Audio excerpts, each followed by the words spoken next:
ahead of the numbers. Sujit Arora joins us on the show. Thank you so much for joining us, Mr. Arora.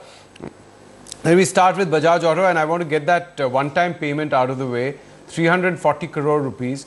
Now, we understand that there is going to be a monthly payout now. Bajaj Auto did not pay that from April 2007.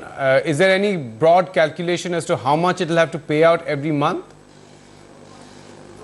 See, every month it's around 3 crores a month. So for the full year, it will be around 36 crores. And 36 crores translates into roughly around 20 basis points impact on EBITDA margin in our view. Okay, so 20. So you lower the EBITDA margin estimate by that much.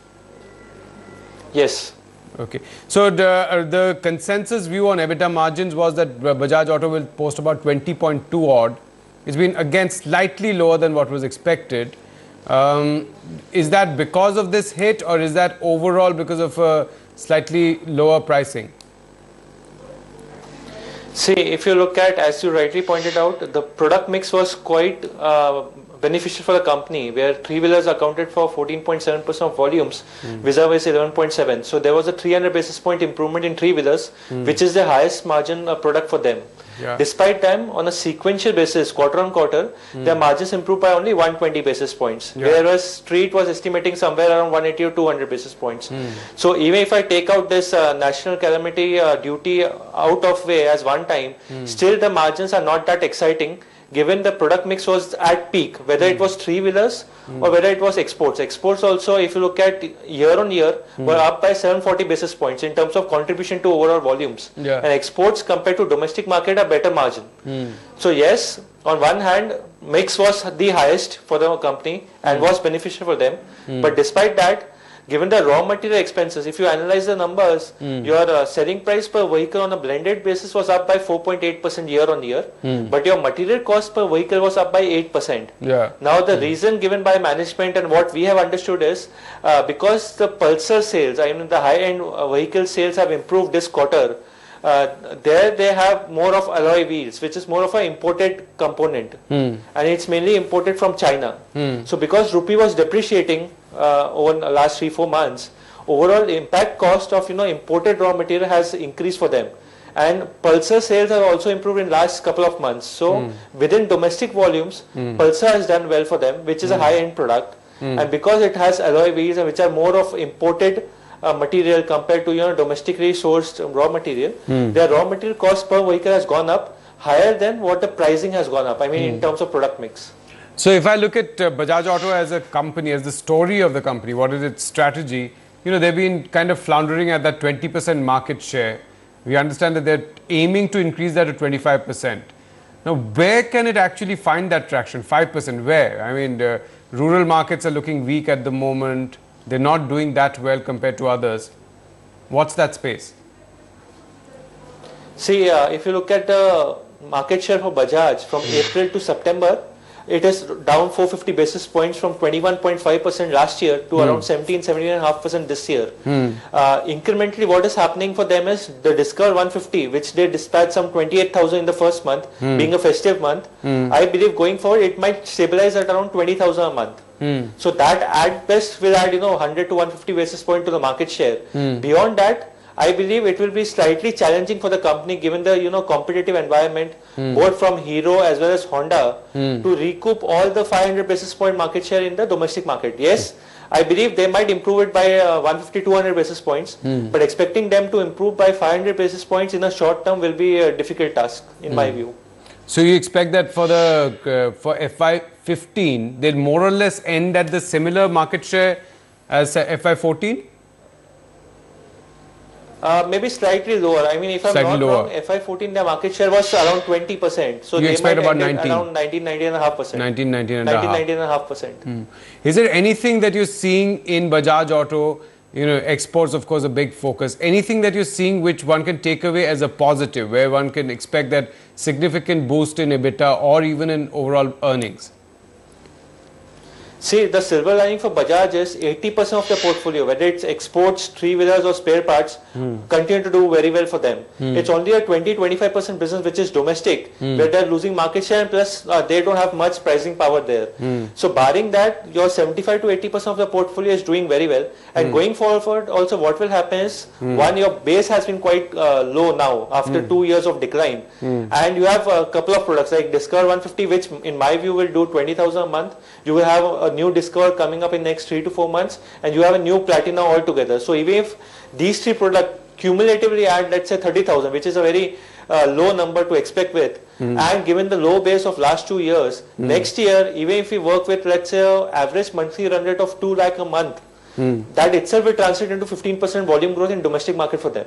So it's mainly driven by low base and couple of new products. And I'm not expecting an optimist number in terms of monthly run rate, but even if they do, let's say, incrementally 10,000, it will lead to 12 to 15% kind of a growth for them. So what I'm trying to arrive at is the domestic decline in market share now will be restricted going forward. Already in last 2 years they have declined by 400-500 basis points. I think that is about it. Incrementally things will change. But to answer your question, yes, I don't see a 500 basis point improvement in next 1 year. That looks pretty difficult. So if I look at something like Hero MotoCorp, for instance, why is the market willing to pay more for Hero MotoCorp? Its margins are, I mean, if you look at EBITDA margins, Hero MotoCorp is about, what, 500 odd basis points lower than Bajaj Auto, right? Yes.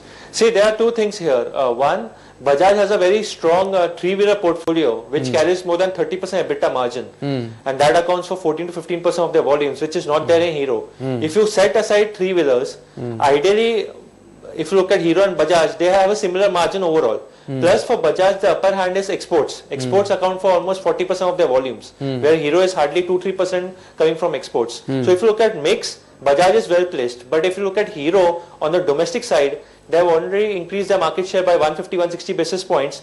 Their volume growth has been more than the industry, and they are gaining market share despite competition from Honda. And our sources of dealers suggest that in the northern market, which is a bread and butter for Hero, Honda has not been able to make much dent in terms of market share takeaway from Hero. So that's one. Second, now from this quarter onwards, you will not have this amortization amount which Hero used to pay to Honda to tune of 200-205 crores per quarter. So net on the bottom line front, the growth will look stupendous. I mean, in my estimate itself, next 2 years, the earnings CAGR, obviously driven by a low royalty payout going forward, will be around 27-28%, vis-a-vis a Bajaj, which might grow at 13-14%. And if you compare valuation, Bajaj is at 16 times 1 year forward, FY16, Hero is 16.5 times. So nothing much in terms of differential in valuation, but Hero growth will be quite high, and market share gains will also be there for Hero. So you're saying that one reason earnings are going to see that big growth is because the lump sum payment of royalty has already taken place in Q1. Correct. So the growth is almost double, you're saying, compared to Bajaj Auto? See, for this, yes, I mean, if you look at next 2 years on a CAGR basis, Bajaj will be around 13-14% growth, Hero will be around 27%. So yes, it's almost double. All right. Sujit, any other picks that you have that you want to give us? See, as I mentioned earlier also on your channel, LG Balkrishnan looks good. It still looks good. At 643, it's trading at 10 times FY16 with earnings growth of 20%. So I believe there's still some steam left there. And they are basically the two-wheeler suppliers. So two-wheeler industry in this quarter, Q2 has grown at 15%. So they will be the major beneficiary of the same. And second is Motherson Sumi. Though there are some concerns on the European economy, the stock already has corrected from 430 levels to 370 odd. So I believe majority of the negatives now have been priced in. And at 17 times 1 year forward, it looks interesting from a long-term perspective in terms of investment. So these two will be our picks in auto ancillary, Motherson and LG Balkrishnan. And in front line, we will still stick to a Hero and Maruti, though the upside might be limited at 7 to 8% from current levels. So would you buy right now, or would you wait for some sort of correction in Maruti and Hero? I think I will wait for some correction because the run-up also has been quite steep. I mean, if you look at last 6 months, both the stocks have outperformed the index, and hence I will, wait for some correction in the market to enter into these stocks. But fundamentally, both the companies, whether it's Maruti or Hero, both are doing pretty well in terms of demand, in terms of volume growth. Just a quick last question. if it's a small retail investor, would you say put in a little money right now, because one really doesn't know whether there will be a correction, right? Put in a little bit money now, and if there is a correction, put a little bit more. Yes, I mean, I think you have summed it quite clearly that, you know, it should not be 100% investment right now. You might do a staggered investment which start with 30%, 40%, and then when actually some correction happens, then you can, you know, further increase your investments there. All right, Sujit, thank you so much for joining us. Pleasure having you on our show. Just want to quickly Thank you. Read out that flash at the bottom of our screen that the over recovery on diesel is now 3 rupees 56 paise. This is a new coinage, and this is what the oil ministry is saying. The diesel now, oil marketing companies are actually making 3.5 rupees more than what it costs them to buy at refinery gate prices.